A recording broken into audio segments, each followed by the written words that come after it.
Hello again, off we go with Surf Line Early Morning Report on the 21st of August 2020. The waves are pumping.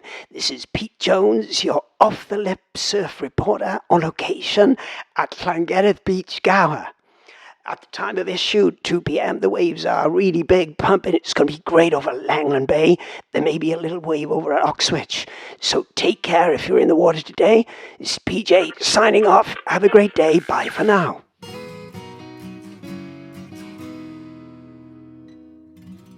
Welcome back then, guys, to part 2 of our chat with PJ. You forgot my name then. You can never forget. So we were just talking, when we finished off, we were talking about the Europeans and the importance of winning the Europeans. Now, of course, you were then given an invite to the Duke contest, which went on to become the Eddie. Well, to our records, the only European to be invited to the Duke. Yeah, when I won Big Wave European, Invitational in Waimea. Yeah, that would be. It was the wild card. Yeah. And this was 78, I think it was 77. Yeah. No, maybe 77. Yeah, I think it was. It was 77. Yeah. And well, I didn't have any money. I'd been to Waimea, seen Waimea, and we were renting a property down there, that house down there we were renting, and I had my wife, 2 children. I thought I don't really need it, you know, so I didn't go, you know. You dodged a bullet though, because it was about 50 foot, wasn't it, that year? Yeah, it was huge. I do remember an interview MR, somebody said, people like his ability, a world champion, say, "Oh, I don't know about this, you know, but I got to do it." But so I believe in destiny. I might have died. I might have. So I always believe in that. I saw very recently, actually, because you know, with some of my other work, I've been going through lots of sort of archives, and you know, I saw an article in a British surfing magazine, which I think was the one that Rodney Sumter started up in the late 60s. Yeah. And one of the later editions of it, I read an interview with yourself in which you stated that, I think you were talking in 1981 or 82, and you stated that the birth of James happening simultaneous to winning the Welsh, the European, and missing not going to see James be born. Yeah. Was part of your decision to start to sort of plan a way of being home more and family life and not travelling as much. And sort of, I suppose, like that kind of the retirement from that first stage, or like the world traveller stage of your career. Is that, do you stand by that? Yeah, I do. The other thing about it, probably the pro side of it. Yeah. You know, in 75, I think, when Peter Townend won it. Right. And then 76, Sean Thompson, and then Rabbit or something. I didn't feel so comfortable being a pro rather than amateur. Right. You know, I think, and in Britain even, I mean, Ted was a pro surfer, Nigel did a bit, Steve did a bit. There were loads of amateurs of us as well. It sort of jumps you up into, I'm a pro, I'm an amateur. I felt I just want to be a surfer. Like the World Contest 72, that was it. Surfing without the money. You know, not saying now if I was good enough to be like Toledo, riding J-Bay doing 2 aerials on 1 bloody wave, maybe that would be good. But you know, surfing, I didn't want to go to the Duke, really, for other reasons. But I didn't want to leave my wife with the kids to do all the bloody work again. She's the one that's helped me as well be who I am now. I probably would be, but I wouldn't have the money. I'm not rich, but we're fine, you know. So without the bigger thing behind you, shadow, helping, you know. I mean, a lot of guys of my era, single guys, smoked too much dope, took too much drugs, didn't have a woman behind them maybe that steered them in the right direction. I mean, so there are bits of that in 1977, that was the end of me wanting to be a winner all the time, although I did win the Bash a couple of times. And you stayed European champion for 4 years, though, because in 79... to 81. But I went to every 2 years it was held. Yeah. I went to France in 79 to defend it. Yeah. You're not going to believe it. It was flat. I can believe that. It went flat. Linda was there. Linda, I think Arwin was with us. Frenchie, Pete Bounds, can't remember all the other names. It went flat, so they gave me back the cup. Well, surfing is an honourable sport, isn't it? Yeah, Like cricket, so you know, if rain stops play, yeah. So I won it once, but I did hold the cup you held it. till 81. Yeah. And that was in Thurso, and I was gutted. So what happened in Thurso? How did you I end got up losing? in the, well, it had another way of doing it, 6. I was in the last 6. And make you laugh. Down to the semis. Yeah, I did win the quarters at Thurso, 6 to 8 foot. Me, Bob Mayer, Chops. And I was the only goofy foot, but I did have a couple of belters. I won the quarter, went in the final 6. Yeah. But, well, this is what it was. Chops, I love you, but I was against Chops, me and Chops. Paul Russell against Pete Oram, I think. Oh, the names come back. Nigel against somebody else. Anyway, this was at the other break, not Thurso. Thurso, the wind went dead on over at Thurso on the other break. Out in the, have you been up there? Yeah. Up on the end of a road on a rocky bit. Left hand there. Brim's Nest? Brim's Nest. Oh, Brim's Nest. And man on man, anyway, in the bit that would have got me probably in the final, Chops and I against each other, we good mates, you know, we are mates. And anyway, I dropped in on the right, Chops drops in on me, right? And I go along and I punch him off with friends, so, but he sort of goes off, but I'm unable to do a manoeuvre, but I ride it all the way in. Anyway, so we go in, I thought, I got him on this. And I went to the judge, they didn't call it a drop-in. And it was a draw. They called it a draw. They did all the things. Anyway, in the end, we had to surf off again, and Chops beat me. I was really annoyed. But anyway, so I did. But me and Chops are like brothers, you know, and that. And then Nigel got in the final against Chops. It was Nigel and Chops, but Nigel won it. Nigel was really, really good then. But I look back at contests, all this. I was a bad loser sometimes. But you have to be to want to win. And now it makes me laugh. But the rivals you had quite a few rivals? Yeah, well, me and Nigel, Steve, Steve Daniels, is it? You know, when you're, surfing for Wales and England team come up, maybe you do ignore them, you know, and you do get like that. I suppose, you know, other sports like boxing, my God. Boxing, you go in there, I'm going to kill you, you're going to kill him. At the end of it, they knock their bloody brains up and then hug each other. So, you know, surfing is a bit, you know, more laid back in a way anyway. But yeah, I mean, there were other surfers, though, I really proud of Carwyn Williams. Yeah. Because Carwyn was so talented, so easygoing with everybody, even opponents. You know, Carwyn, I couldn't do that. So we're all different. You, James, my son James, we're different competitors. Paul Russell, great surfer, so bright up here. He'd work out, set come in, he'd know which one to get to be the winning wave. So, you know, those guys of that era. My era was more laid back.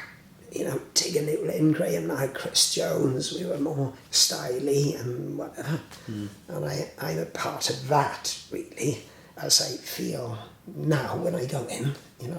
More of a style merchant, really. I'd like to be that, rather than the most radical manoeuvre. It's brilliant, yes, but, people like Derek Hind in Australia, who I know really well, has been here. Yeah. Derek's magic to watch. He's only got one bloody eyesight, So that's what I enjoy about it. 'Cause I'm feeling something you can't explain.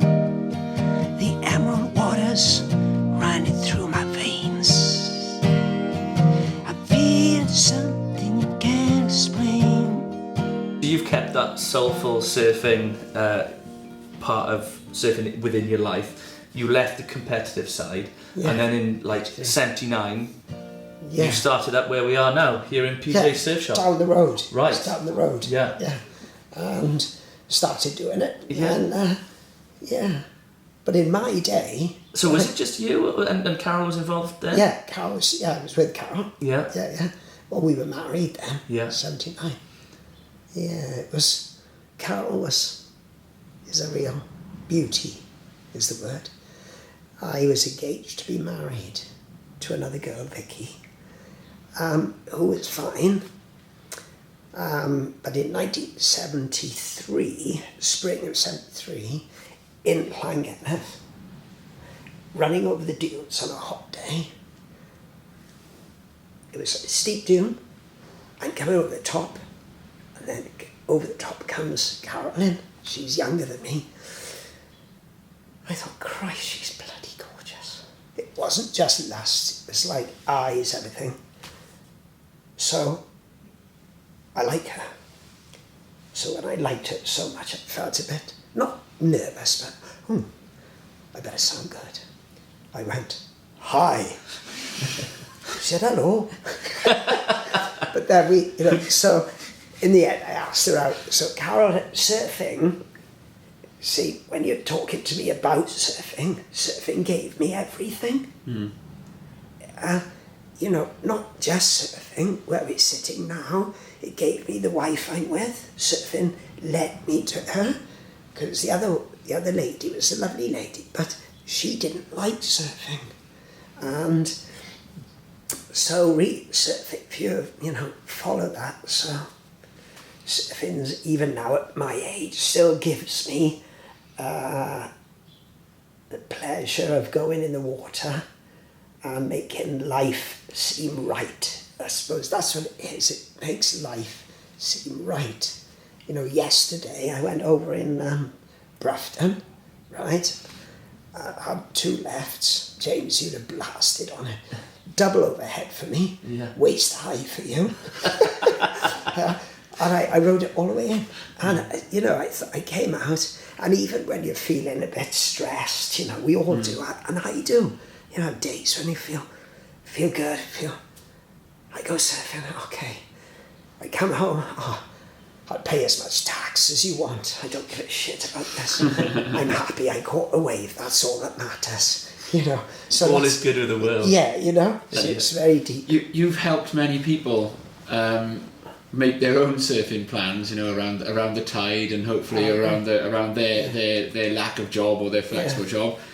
In what year was it that you started the great PJ Surf report? It was the answer for message. 1991 was when I started it. Right. And the only reason, excuse me, I started it was when we had the shop, people would ring me every day. And ask you what so like. the phone would come, and people I know it's fine, so they ring me every bloody day. So, I picked up the phone one day. All right, Mush, what's the surf like today, Mush? Who are you? Oh, you don't know me, but I thought, oh Christ, here we go again. So, and it happened all the time.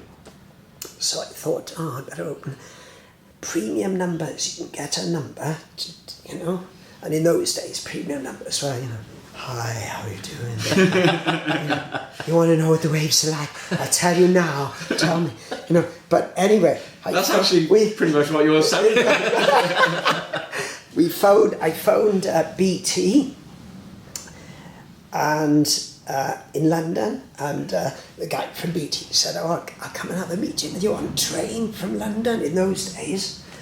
So he drove down. Carol and I went to Swansea, met him, had a coffee with him in Swansea, and he went through it. "Well, we can give you a premium rate number, a gold number." So he said, "But it costs quite a bit in those days, right?" I said, "How much?" He said, "Well, £200 a week to do it in the beginning." That's expensive now. So now you can get them free. So he said, I said to Carol, "Shall I do it, love?" He said, "Okay." So 10 grand it was, 91. Anyway, I say this Right, how's that? I would You in never. 91 would have been a deposit. Wow. But they take 200 out of what it makes. Right? So anyway, he said, "I'll give you a gold number, 0898 445 445. And you know the film, the quiz film on TV, Who Wants to Be a Millionaire? Yeah. Mm-hmm. That was 0898 444 444. But we went 445 445. So I thought, oh, that's a bloody good number, I like that. Anyway, I decided to do it. And it's easy to do, Tom, but it's a commitment every day of the year, 8 in the morning, Christmas Day, you get up, check the waves and do it, right? Yeah. So I did it. First month came through, how much it made. So first month, it made 260 quid. So I thought, great, I got 60 quid and BT got 200. So it was profitable. Yeah. But 3 years later, it jumped, and it did make us really good money. But I wouldn't do it again. I mean, I suppose in the morning, I do it. Hello again, off we go. Surfline early morning report on what day is it? On Friday, 21st of August. The waves today are good, the wind's offshore, it's really nice. Try and get it, it's going to be really good. So I do it, and it's easy to do. You phone in with all the numbers, and then I start, the shop would be open, and then 2 hours later, I think, shit, the wind's changed. It's gone onshore. People are ringing my phone line. And it says it's clean, yeah. Yeah, so I go, oh shit, I better do another one. So I come up here, press the buttons, and it's Pete Jones, you're off the lip surfer, the wind's swung, it's gone on shore. Pre-webcam days, nobody knew. So I did feel a little bit, it was a commitment that's easy to do, but it did make me quite a lot of money for about 10 years. How long and then the webcams came on. Right, and I'm glad, really, because because it made the decision for you. It's like being a weatherman, isn't it? It's raining. No, it's not sunny. It's windy. It's not. Was that famous weatherman who was Ronald Michael Fish? Was it? I remember that. Yeah. Bless him. I never lived it down. Something's going to be a hurricane. Yeah. But I did do once on April the 1st. I did say, hello again, off we go, Surfline Early Report. Pete Jones, you're in the tube, surf reporter. Because that was the clue I gave. Yeah, if you heard in the tube, put it down, the waves are brilliant. Because how long did someone have to listen to for you to get the coin? 40 seconds. So you had to keep them on for 40 seconds, right? So you had to speak about anything other than the surf for 40 seconds. Yeah. But then that was where you had the code, wasn't it? So the boys who knew you. Roving flat. Right. Roving flat. Hello, it's Pete Jones, you're roving flat. On the nose, I said, longboard stuff. Right. Longboarding on. Off the lip, like today, onshore, booming, choppy, in the tube, great. But I did do it, and 2 guys from Bristol came down, oh Pete, you're in the tube today, and it's shit. I said, what? He said, oh, but what day is it? April 1st. And I never did it again. They said, "Oh, you bastard." Sorry, mate, I didn't mean it. So, and that was it, you know? I wouldn't do it again. I used to use it. If you think about back to how surf forecasting worked, you know, like we used to, you know, you used to watch the country file weather 10 past 12 on a Sunday and watch where the low was and count the days to the low. Yeah. Right, the surf's going to be 3 days later, it's going to take this long to get you, then it's the week. Yeah. And what I actually used to do, my parents used to get really annoyed with this because it was expensive. Your dad's a great surfer, your dad, though. Oh, he'd be delighted to hear you say it. He is a great surfer, yeah. In fact, he gave me the idea but then he used to get really miffed because it would cost him a fortune. But we used to ring the Anne's, when the swell was coming, we used to ring the Anne's Cottage one first in Cornwall. Right. Because that's like 6 to 10 hours out from the swell. Yeah. And then, you know, if Anne's Cottage said there was surf, we'd then ring yours to see if, like, because we'd track the surf up the channel by ringing the different ones. Yeah. Because you literally sort of count it up. Yeah.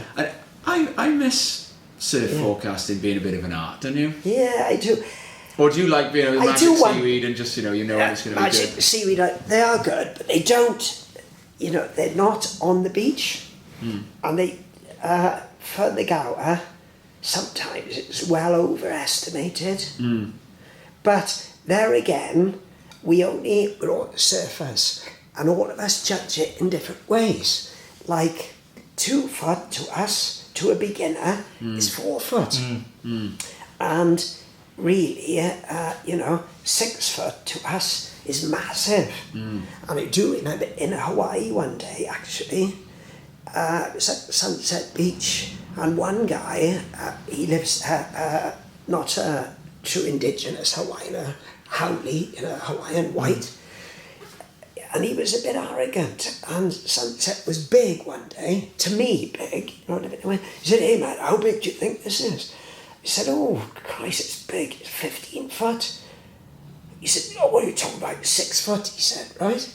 And when I was telling you about the Waimea, when I was at Waimea, he was there. I forgot to tell you that. The same guy coming over to me. I thought, oh Christ, here he comes again. And he said, and Waimea's closing out. And he said, "How big do you think it is?" You know. So I thought, oh, I'm not going to tell this Burke. It's like 40 foot, which it looked to me. He said, "Oh, it's about 15 foot. "What are you talking about, Matt? It's about 30 foot, he said. So he went the other way. So I gave up to him that then. I mean, size is whatever you feel it is, you know what I mean?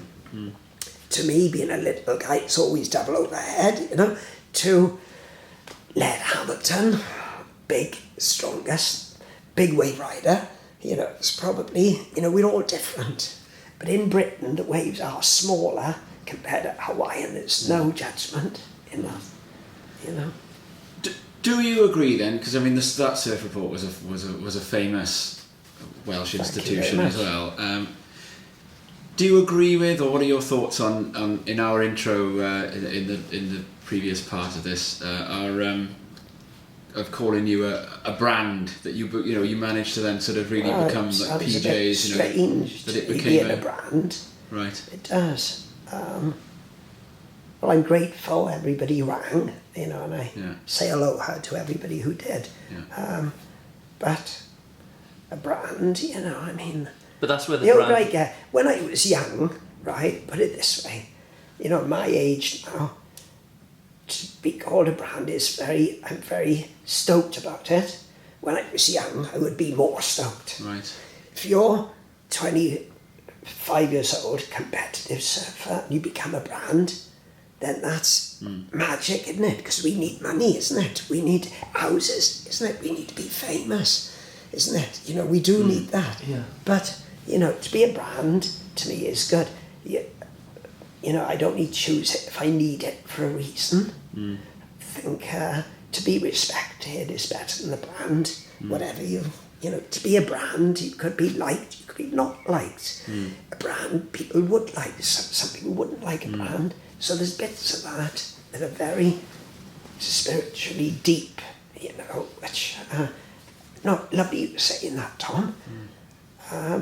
maybe I should do another surf report online. Well, a but book. I wouldn't do it. Now in But I did 82, write 83 about- you did, yeah, with Dan Merkel. Dan Merkel sent me pictures. Right. Because Ted Dearhurst knew Dan Merkel. Right. The only reason I wrote a book when I was European champion, I had no money.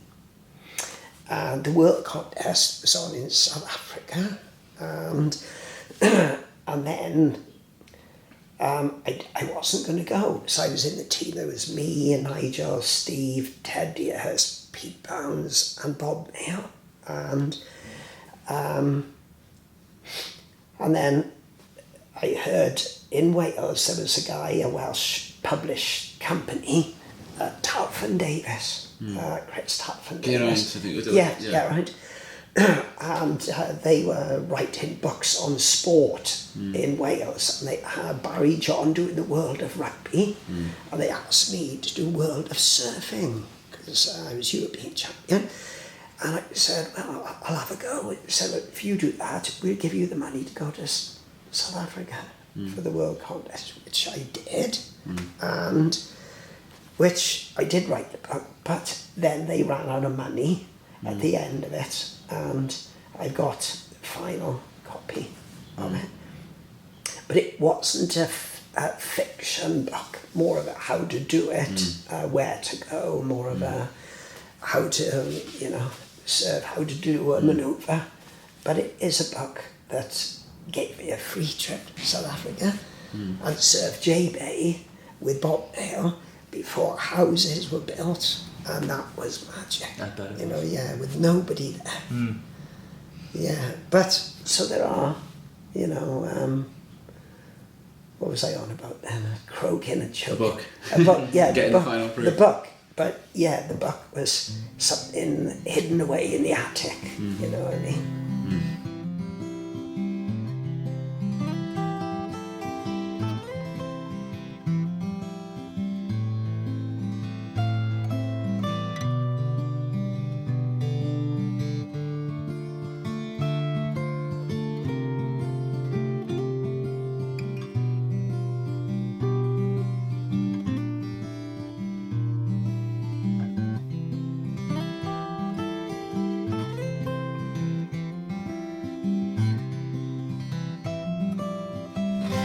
So the one thing I can remember as a younger lad, first of all, coming to the Gower was going to a reef which in Porthcawl used to be called Crest. Peach Reef. But Peach.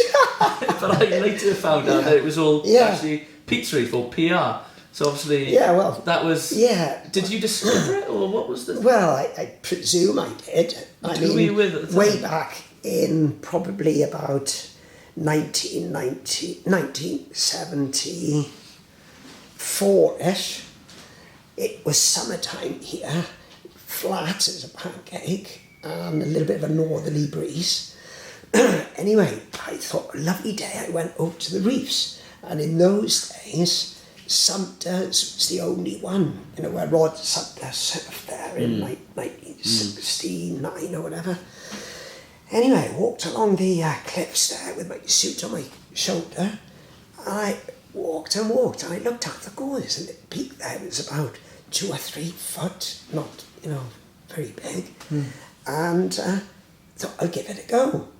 And I surfed this lovely little peak, came back, and kept going over there. And then one day, about a year later, I was coming back when everybody was out. Sumter's. So where have you been, Pete? Where have you been? I've been over there. And I think the ordnance name is Black Hole Gut. That's what's called on an OS map. That's the ordnance name, Black Hole Gut. Anyway, I came back one day and some of the Langland boys were there. And they said, oh, hey, Pete, we surfed over at your reef, Pete, Really? Wow. I said, oh, did you? Oh, yeah. Anyway, so that went on, and then they came in the shop, and somebody said to me one day, oh, yeah, we surfed at your Pete's Reef, your Pete's Reef. So it clicked, like a snowball goes down a mountain that size, and it sort of gets bigger and bigger. And I'm very honoured to be called Pete's Reef.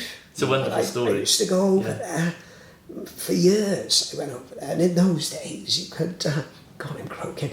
In those days you could drive nearly right at the end, of the lane. You could go right at the end, and it was a good wave. But now I'm a bit of a longboarder now.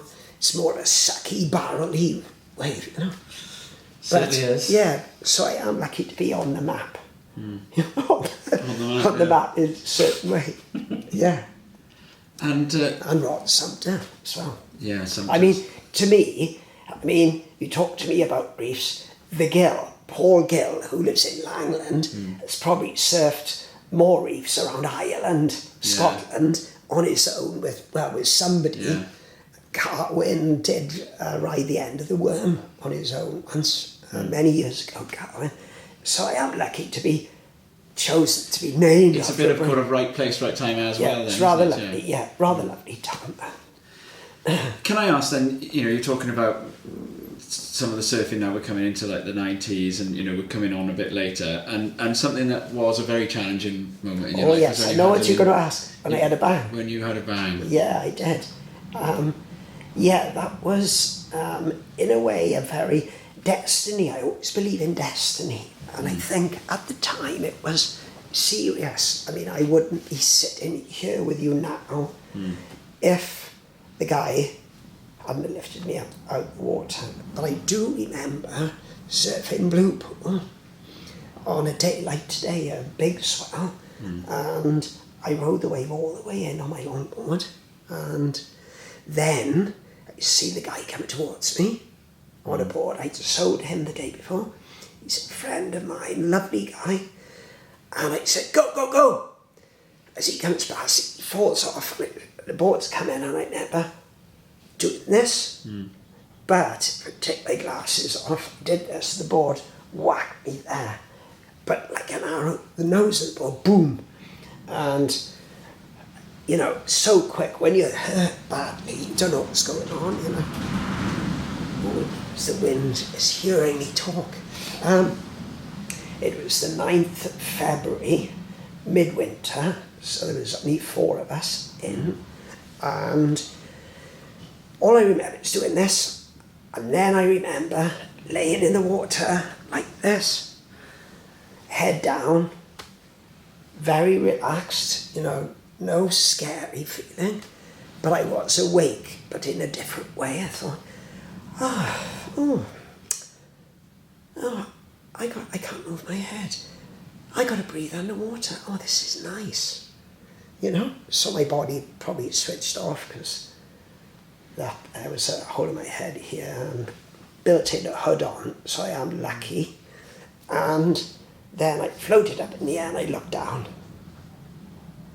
So maybe we're all going to die, whoever you are, however fit you are. But when that moment comes, to me it will always be nice. To everybody else it won't be, but to me it always will be nice. But when I woke, then the guy must have lifted me. I remember going awake, my arm was not working properly. And next thing I know, he got me on the beach and James sitting next to me and I'm sitting down like this. I'll be all right in a minute. But my speech wasn't right, my vision wasn't right, and the sky was all multicoloured. It must have been like being on acid in the 60s. Oh, Christ, I'll be all right in a minute. And Jem Howe, who makes he's a lovely guy. Climbed up 2 miles away, ran, and then I remember the air ambulance coming down. And I do remember they coming towards me. Jane seemed all right. When you're badly hurt, they say, what's your name? And my brain had gone into, Peter Jones, my name is, where do you live? Oh, no, I don't want to say anything. You switch off. And then they sat me on the helicopter. How they landed there, God knows, because the tide was, there was only sand from here to my garage there. only that much sand for them to land in. A real narrow space. Yeah, so they got me in there, and I remember them. So we got to lay down. I said, I'm all right. And maybe, funny for me, James, maybe my little man competitive fight came. So they said, excuse me, everybody, said we're going to lay you down. So you fucking not let me fucking down. I'm fucking all right. So, okay. So they took off, and we landed in Morriston. And I remember getting off. I'm in my wetsuit. You know, guys, where am I, you know?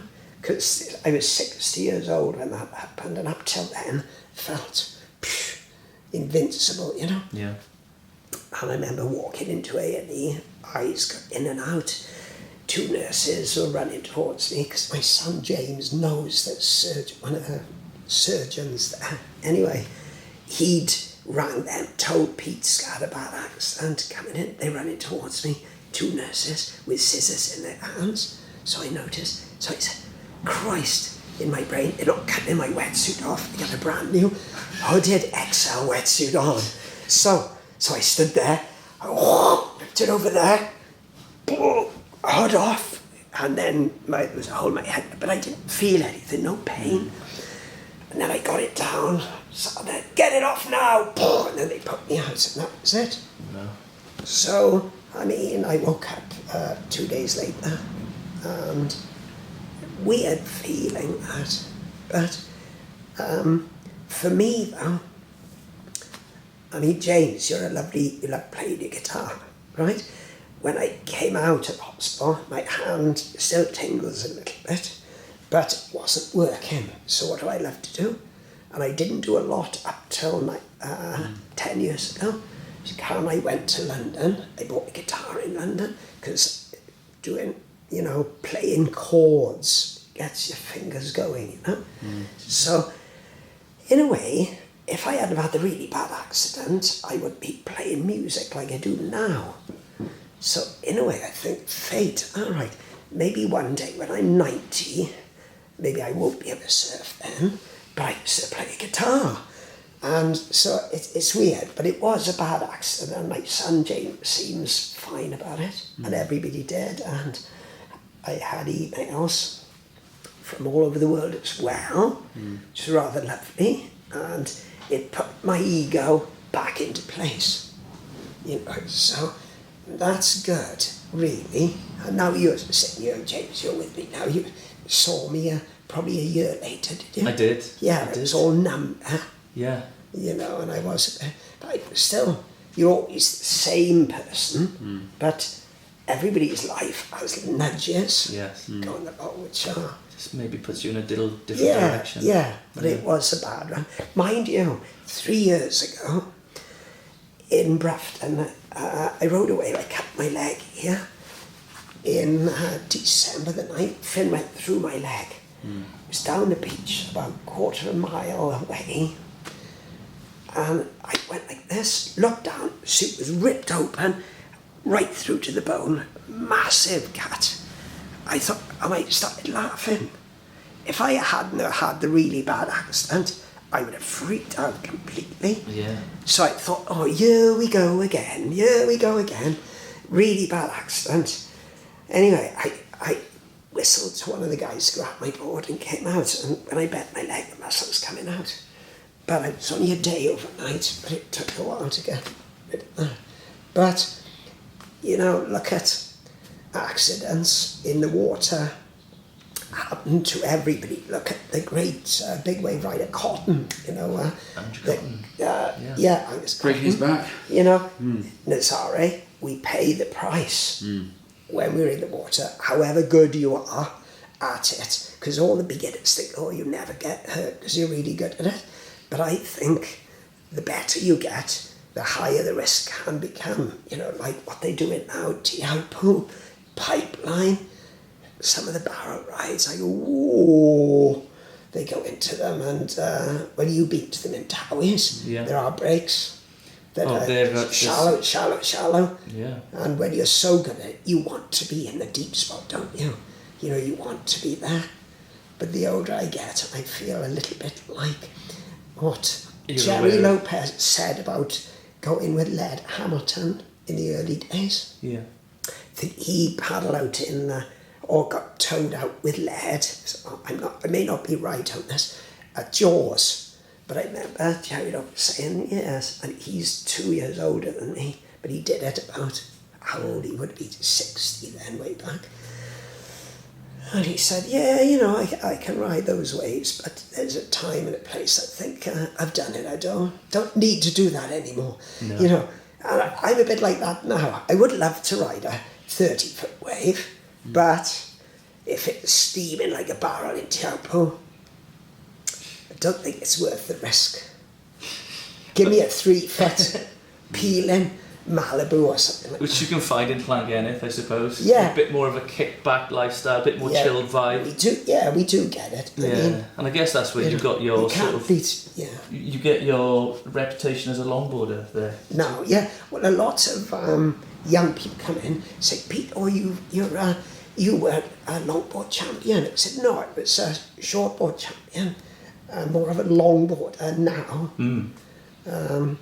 But I do realise that when I started surfing and all the Langland boys were riding longboards, I didn't like longboards. I thought, no, that's rubbish.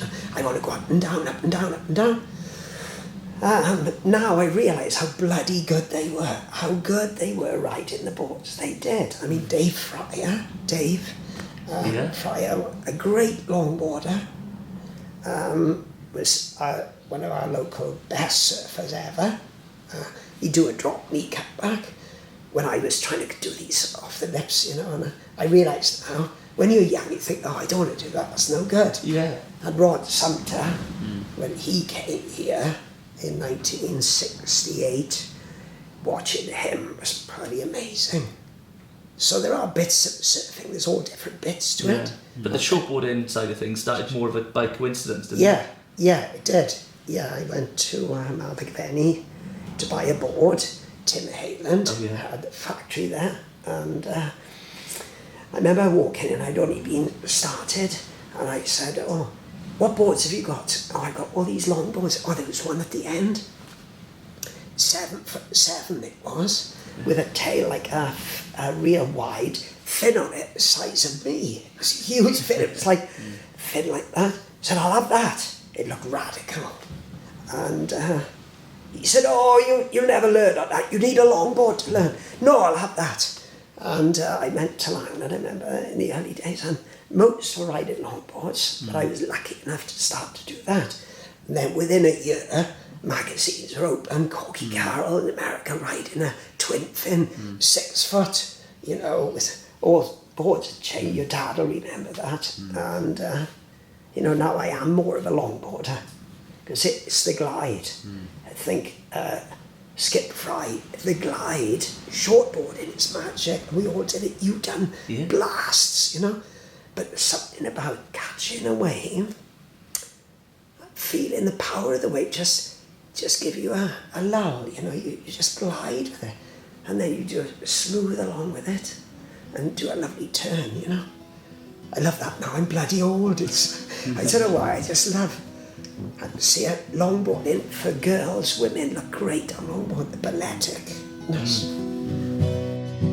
Boy, don't you feel like playing the fool?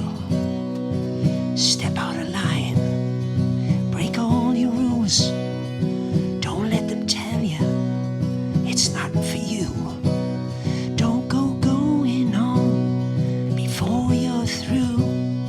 Now, your son James, who is a fantastic surfer. Not bad. And he told us in his interview that he wonders how he would have done if you'd pushed him more, because he said you were very, you know, you just wanted him to enjoy surfing, and this is interesting, right? I'm wondering what your response to James saying that is.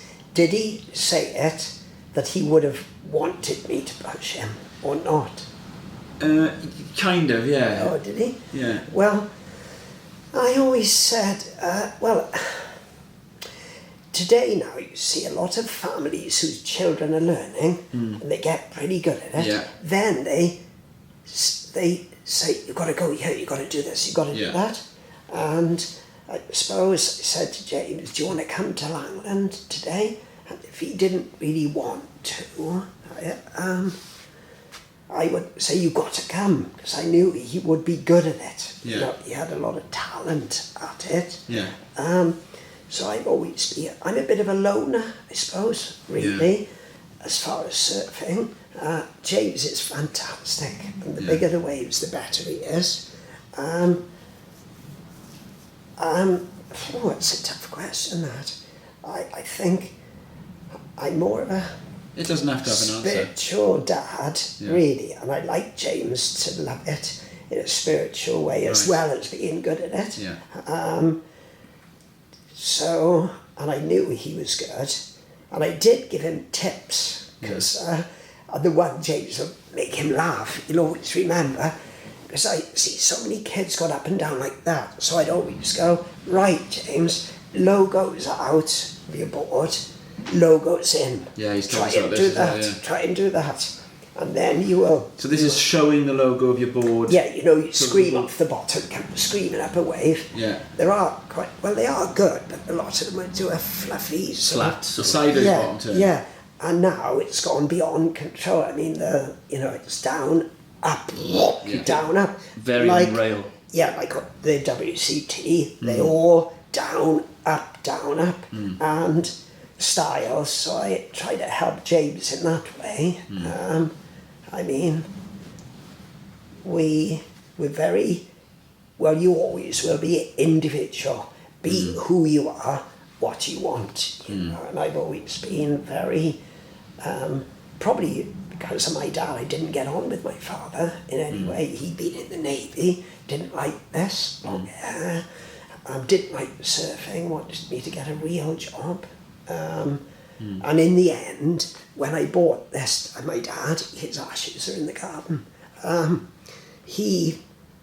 said, we didn't get on really. I said, I told you it would work, But Dad would nod, because he'd been in World War II, suffered in other ways, you know, Christ, what they went through, Jesus. You know, we are lucky, and a lucky generation. The music, surfing, freedom, parties. So I wanted James, though, to do it, because surfing is living. I got to say that word again. Surfing is soulful. Yeah. And maybe that's one of the reasons my favourite surfers around the world are very spiritual guys. Surfers, I mean, sorry, Jerry Lopez, Tigger Newton, who lives in Australia now, Derek Hind. They don't need to be winners, although they would be winners. They are good enough to be winners in contest environment. And Ben Iper, all these people, the old guys, Buffalo, Keolana, Mackett are really old, still going in, doing it. So I'd always like to hold on to the naturism of it, you know, rather than the money-making side. So you talked about the surfers of your era, your generation. Obviously, it's like the Filled the Endless Summer. That was the time of I love Endless Summer 1, James. It's the best of all. It was amazing. Yeah. But that was to say, within that video, you know, you saw the guys doing the Larry laybacks. They're just gliding along. But then we sort of moved on from that. We see the guys doing the rodeo clowns. Then now we're getting to a point where we're doing Errors. It's amazing. Superman air reverses. Like what's you know, For me, it's a real jump ahead from where you ever saw. Way up. Yeah. So do you enjoy watching? I remember Carwyn Williams coming back from France. When would this be? Before he hurt his leg. Yeah. We were out Crab one day, Crab Island in Ireland, and I rode a wave on form, short boy. Carwyn went and did a bit of he took off and landed on the wave. He said, and the girl would say, what was that? Carwyn, and they were doing, he started doing aerials in Wales, pre-aerial time really. Before they that's why he was reinvented. able to beat some of the guys he was on. Yeah. But aerials, well, you know, be bloody great if on my longboard now I can drop in on a big day, fly up in the air, do a spinner, grab hold of my board and land back. I think I'd be on the news if I did that. 70 years old. But I mean, it is amazing. But I do like manoeuvres on the wave, because when we're taking off on the wave, trying to ride that energy, being on it, on that energy. So you ride it like, but when you're off the wave, you're not actually riding that wave at that moment, are you? You're doing gymnastics. So on the wave, you could score for manoeuvres, and off the wave, you could score for gymnastics. And they are bloody amazing, but for me, riding a wave, you're surfing the wave. When you're in the air, you're not actually surfing at that 1 second. You're doing a sort of, hard to think about it, a jump. You know, like windsurfing. I did quite a bit of windsurfing. You ride a wave and then you do a loop and then land. So I suppose they're all bloody fantastic, but I'd rather stay on the wave, feel myself all the time, being on top of it, doing a floater, sliding up, down, I suppose, out on the speed of that moment. Oh, I've got enough speed now, I'm out far enough, let's do a drop turn. You can't beat that, for me, I think. But modern surfing, has become Olympic wave pools. Fantastic. But everyone's the same. So for me, surfing was always about paddling out in the book of sea. It's like a book. To learn that book, you'll never be able to taught it. Well, you can't be taught. You can be taught how to put your leash on. You can be taught how to do a turn on the board. But the wonderful thing about surfing is, I make myself laugh, is being out in the ocean in amongst all of it and learning how to have a good wave that day. And you know, nobody would have known that wave was there. You got it. You know, like, it's something very deep about it. But, you know, contests are fantastic to watch. Favourite modern day surfer? Or does it There's not? so many of them. Yeah. I don't want to put a sticker on. They're amazing. All of them are. I like the style. Who's the February? Mikey February. Yeah, fabulous to watch. Kelly Slater's got to be probably the greatest of all time, probably, on a score sheet. Yes. And on the way he is. I mean, in Britain, you know, there's lots of great longboarders, shortboarders, so I don't want to name anybody, there's loads of good ones. You know, if I go down in the water on a really, really good day, if I go down and somebody styles it nice, I say, oh, nice, you know, lovely. And for me, that's the bit, really, James. What really counts. Yeah. What about you? I'm going to ask you a question. Yeah. You know, Well, funny you should say would that. you have a favourite? I think, do you know what, I was thinking about this yesterday, and I think if he was still here, I think Andy Irons Oh, yeah. would have been. Fantastic. Yeah. Although at the time I Yeah. probably didn't like him just because of who he was, but Yeah. And he was unlucky. He was dragged into stuff that, but you yeah, know, it's the we style, don't- the power yeah. surfing, I think I Yeah. really liked from there. yeah. I'm probably Felipe Toledo in the men's, Oh, yeah. Steph Gilmore in the ladies. Yeah. Fantastic. For me. Yeah. What about longboarders? Some of the old longboarders. Yeah. It's good. Yeah, I don't know that I know enough about Yeah. longboarding to have a I mean, definite opinion. What about you? Sam Bleakley. Sam Bleakley, is yeah. Yeah, we spoke to him a fantastic, couple of weeks man. ago. Skin Dog. Yeah. Fantastic. Guts. You I'm know, a big fan of Guts. Elliot. Our Sky Guts is Yeah. brilliant on a longboard. Yeah. There's lots of Elliot Dudley Yeah. in Wales. Lots of others. Yeah. Tom Fisher, a new kid. He's a great stylist. loads of others. You happy with surfing as an Olympic sport? Oh, I don't know if happy isn't the word. It would be a gang that I'm always in the gang of wanderers. You'll watch it though, will you? Oh yeah, watch it. If it's on a wave pool though, it wouldn't be the same. It would be totally different. You know, the wave pool would be, okay, it could be boring. You know, it could bore me.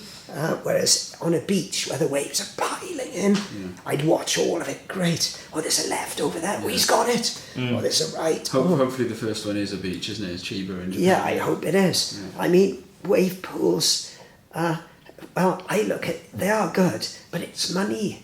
It's got to make money to be there. Whereas it's got to make money to keep in business. Whereas beaches are always there.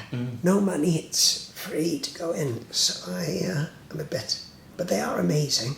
But if you get a poor Brazilian surfer who's really, really good, but hasn't got the money to train on a wave pool, how do you feel about that? That means it's more of a wealthier asset for good, wealthy kids rather than an asset for poor kids who would like to be world champion. So maybe if they're that poor, they should be allowed to go to the wave pools at a very low rate of expense. Good, and then it evens out the competing side. Whereas ordinary surfing without pools, it's always been evened out, you know, hasn't it? Do you think? I think so. I personally for wave pools, I'm totally for them. Oh yeah? I enjoy watching. Well, I'm not against them, but they are very... I certainly feel they've got a place, and I think it's just a different form of surfing. Yeah. And I enjoy watching wave pools, the guys in there, because... Yeah. But it's in its infancy, isn't it? So, but it will certainly change going forward. Yeah. But yeah. But looking outside today, Pete, like the weather conditions are pretty shocking. But you are still going in every day, pretty much whenever you can. What keeps you motivated? Not every day. No. I don't. When the wind's on it, you know, I don't go in. But what keeps me motivated? God, it's my life, isn't it? You just still. It's just the love we for do. surfing. Yeah. I love to go in and feel fit. You know, the older you get, better than going down a gym, isn't it? Absolutely. Looking in a mirror. And so I do like the exercise. I do a little bit of yoga every day as well. I only do yoga though because I wanted to be a bit taller, but it doesn't bloody work. You know, I thought I'd do this, But no, surfing is magic. You know, it's a way of life. We all choose it. If you're a climber and you love climbing mountains, they're the gang of, they love, you know, it's great to have something outdoors that's so good for you. And, you know, I'll always do it, hopefully. Keep doing it.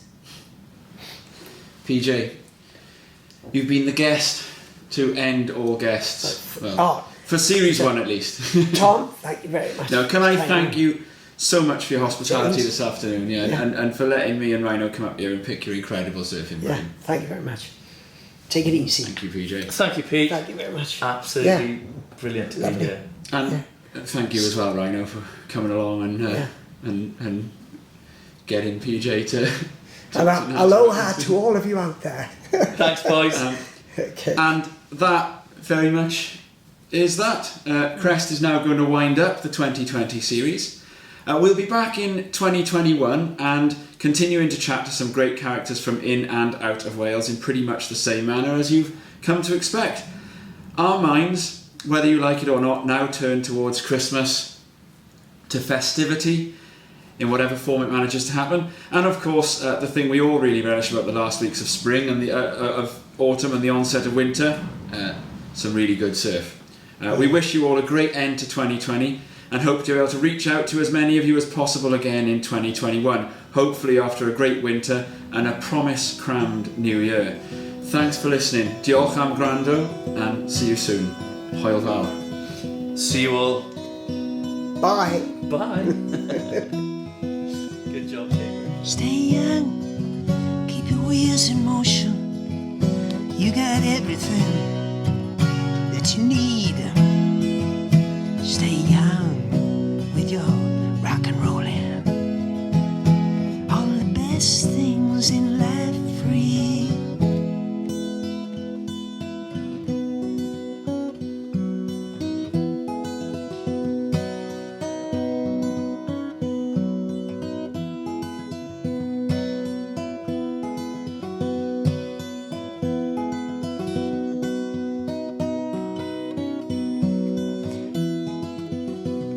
Stay young, keep your wheels in motion. You got everything that you need. Stay young with your rock and rollin'. All the best things in life free. Boy, don't you lose that light in your eyes. Never too old to live, never too young to try. Don't let them tell you it's not for you. Don't go going on before you're through. Stay young, keep your wheels in motion. You got everything that you need. Stay young with your rock and rollin'. All the best things in life free.